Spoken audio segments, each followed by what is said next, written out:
Imagine falling in love with a man who never existed. He texts you every morning. He calls you "my queen." He sends photos of his smile, his coffee, his business trips, each one convincing, each one real. You trust him, you believe him, you send him money to help him come home to you. But the truth? The man you loved was a ghost, a carefully crafted illusion controlled from halfway around the world. This is the story of Daniel Chima Nwerigbu, the Nigerian scammer who posed as Larry Pham, the charming businessman who broke hearts and stole over $400,000 from women across America. Stay with me, because by the end of this story, you'll never look at an online profile the same way again. Before we dive in fully, tell us in the comments where you're watching from, and don't forget to hit subscribe. Your support helps us keep exposing chilling, educational true crime stories just like this one. Now, sit back, take a breath. Let's begin. Our story begins not in the United States, but thousands of miles away in Lagos, Nigeria. It's 2017, a city alive with noise, ambition, and contradiction. Somewhere inside a dimly lit apartment, a man named Daniel Chima Nwerigbu stares at his laptop screen. On that screen glows a photograph, a man's smiling face that isn't his own. Handsome, polished, safe. The name under it, Larry Pham. Larry Pham was everything Daniel wasn't: a successful engineer, a widower searching for love, a man with a tragic past that made strangers feel protective. With just a few keystrokes, Daniel had created a believable fantasy. And the trap was set. Across the ocean, in towns scattered across America, women began receiving messages from Larry Pham. He was kind, funny, always listening. He remembered birthdays, comforted them through rough days, and sent photos that looked candid and real. One of those women, we'll call her Mary, lived in Louisiana, widowed, lonely, hopeful. When Larry told her he was working abroad on a short-term project, she believed him. Then came the plea. "Customs has frozen my shipment. I just need a small loan to clear it, and I'll be on a plane to you." Mary hesitated, then wired him a few $1,000s. She wasn't the only one. From Texas to Georgia, from Ohio to Florida, dozens of women fell for the same digital Romeo. Between July 2017 and December 2018, Daniel Nwerigbu and his co-conspirators spun a web of lies across the internet, each message crafted to steal not just money, but trust. Daniel's operation was meticulous. Every message followed a tested script. Each victim had a timeline. Funds were routed through U.S. bank accounts opened under fake names or by unwitting accomplices, then wired onward, layer by layer, to disguise their origin. It wasn't only fraud, it was money laundering disguised as love.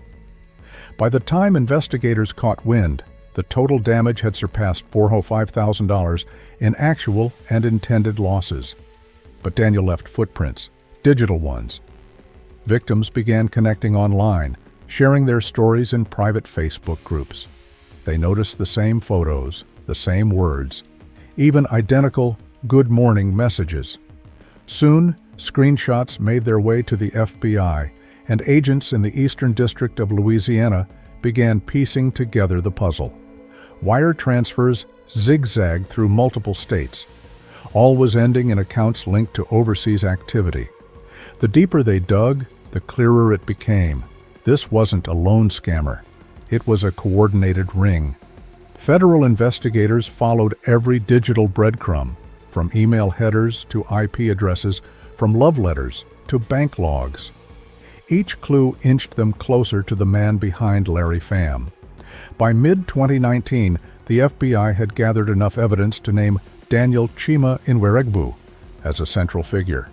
But identifying him was one thing, catching him was another. He was thousands of miles away, shielded by borders and time zones. The FBI reached out to the U.S. Department of State and the Department of Justice's Office of International Affairs. What followed would take years of coordination, patience, and quiet pursuit. Why do people like Daniel do it? Experts say romance scammers often start small, a fake profile here, a quick score there, until the money dulls their empathy. They learn to imitate emotion, to weaponize affection. For Daniel, love became business. Every "I miss you" was a strategy, every victim an account number. And with each dollar stolen, his confidence grew. Years passed, and the FBI kept watching. With help from Nigerian authorities, agents traced Daniel's internet activity to a modest apartment in Ikeja, Lagos. One humid afternoon, officers from Nigeria's Economic and Financial Crimes Commission, EFCC, moved in. They surrounded the building quietly, waiting for the signal. Inside, Daniel sat at his desk, laptop open, chat windows glowing, a message halfway typed, "Good morning, beautiful. I miss you." Then, a bang on the door. Agents stormed in. "Daniel Chima Inwerigbu, you're under arrest." He froze. Seconds later, cold steel cuffs closed around his wrists. On the desk, open banking apps, fake IDs, and a phone still logged into a dating profile. Neighbors peeked through curtains as officers led him out. For the first time, the man who'd deceived women across oceans stood powerless, hands shackled, mask shattered. Weeks later, Daniel was handed over to the U.S. Marshals under an extradition order. During the long flight to New Orleans, he sat silent between two agents, staring out the window as clouds drifted beneath him. No Wi-Fi, no charm, no escape. When the plane touched down, federal prosecutors were waiting. This time, the script wasn't one he'd written. On August 21, 2025, in a federal courtroom in New Orleans, Daniel Chima Inwerigbu stood before Chief Judge Nanette Jolivet Brown. He pled guilty to 2 felonies: conspiracy to commit mail and wire fraud, and conspiracy to commit money laundering. He admitted that between July 2017 and December 2018, he and others defrauded multiple U.S. women of hundreds of thousands of dollars while posing as Larry Pham. If you discovered the person you loved online was a total fabrication, what would you do? Share your thoughts in the comments below. Your story could help someone else avoid becoming the next victim. As marshals led Daniel out of the courtroom, cameras flashed. His wrists were bound, the same hands that once typed, "I love you." Reporters shouted questions, but he kept his eyes on the floor. Justice, it seemed, had finally caught up to him. But behind the relief, investigators whispered about others, co-conspirators still free, using new names, new faces, new victims. Because while one scammer sat in chains, the romance scam machine never sleeps. Even now, somewhere online, a fresh message is being typed. "Good morning, beautiful." New Orleans, December 4th, 2025. The courtroom was packed. Reporters, investigators, victims, all waiting for a sentence that had been nearly 8 years in the making. At the defense table sat Daniel Chima Inwerigbu, dressed in a plain prison jumpsuit. The once confident scammer looked smaller now, his eyes fixed on the judge who would decide his fate. Judge Nanette Jolivet Brown entered, her tone steady and deliberate. She spoke of deception, of betrayal, of trust weaponized against those simply looking for love. "You preyed on the lonely and the hopeful," she said. "You turned love into a tool for theft." Then came the verdict. Daniel faced a maximum of 20 years on each count, and though the final sentence would consider his plea, the message was clear. There are no safe havens for digital predators. When the gavel fell, Daniel's face barely moved. But across the courtroom, tears did. One by one, the victims stood to speak. Their stories were raw, not just about money, but about broken hearts and shattered trust. Mary, the woman from Louisiana, told the court she hadn't dated anyone since Larry. She said, "He made me believe I could be loved again, and then he used that belief to destroy me." Another victim from Texas said she had drained her savings helping Larry through fake emergencies. She whispered, "I wasn't stupid. I was lonely, and he knew that." The room fell silent. Even the investigators who'd worked the case for years wiped their eyes. Because behind every statistic, every $405,000 in losses, there were human stories, women who laughed, dreamed, and trusted, only to be manipulated by a stranger across the sea. Romance scams are more than financial crimes. They're emotional warfare. They exploit two of the deepest human needs: connection and belonging. Experts say scammers like Daniel study patterns of loneliness. They use language mirroring, empathy scripts, and emotional pacing, all tools to make a victim feel uniquely seen. Every compliment is calculated. Every apology was rehearsed. The relationship becomes a loop of dependence. Victims start making excuses for inconsistencies. Maybe his camera's broken.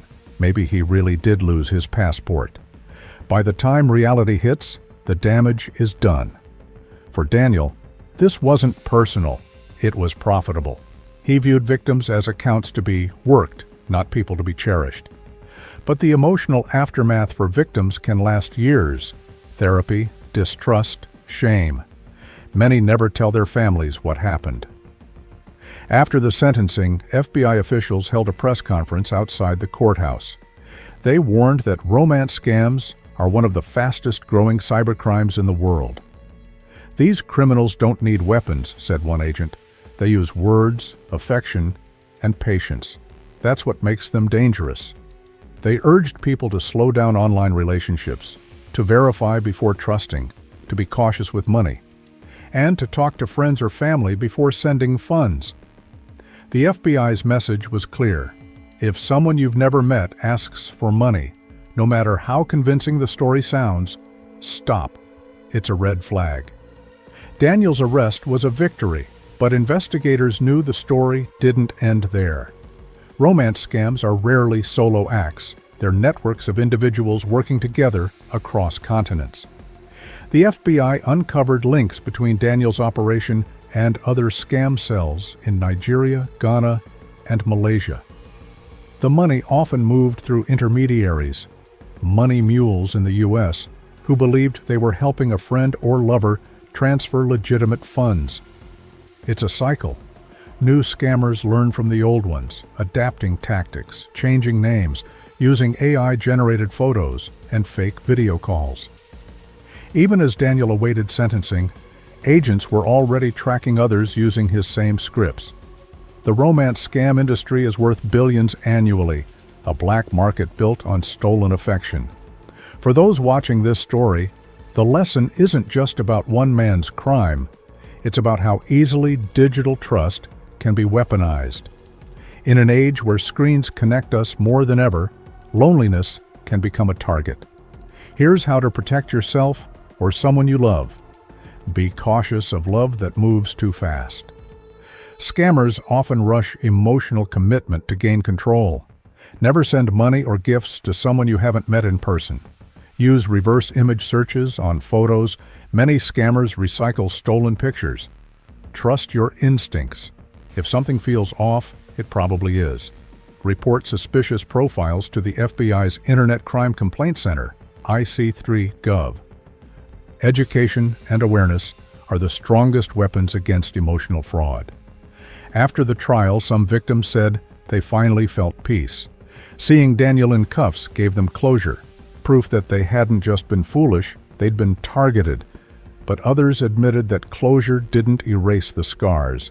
They still checked their inboxes at night, half expecting another Larry to reappear. Psychologists who worked with them said healing from a romance scam is like healing from a breakup and a robbery at the same time. Your heart and your trust are both stolen. Some victims went on to volunteer in online safety groups, turning pain into prevention. And that's the silver lining. Through their stories, others are now protected.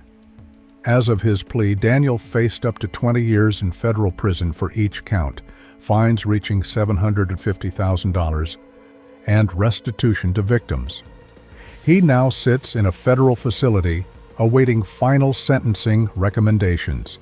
No laptops, no smartphones.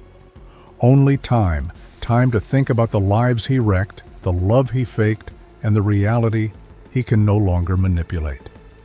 For someone who once lived behind a mask, confinement is the cruelest truth of all. Romance scams are not just about money. They reveal a crisis of human connection in the digital age. Behind every scammer is a system, economic hardship, organized crime, and technology that makes lies easy to sell. Behind every victim is a story of hope. People searching for love in a world that often feels lonely. And somewhere between those two worlds, the internet becomes both a bridge and a battlefield. So the next time someone online seems too perfect, too attentive, too eager, pause. Love is patient. Scams are not. If you've stayed with us until now, thank you. These stories are hard to tell, but they matter, because knowledge saves lives. And sometimes it saves hearts. If this story moved you, hit that like button, subscribe to our channel, and share this video with someone who might need to hear it. Your engagement helps us continue uncovering the hidden world of digital deception, one story at a time. And if you've ever been a victim of a scam like this, remember, you are not alone. You are not foolish for believing in love. The shame belongs to the liar, not the believer.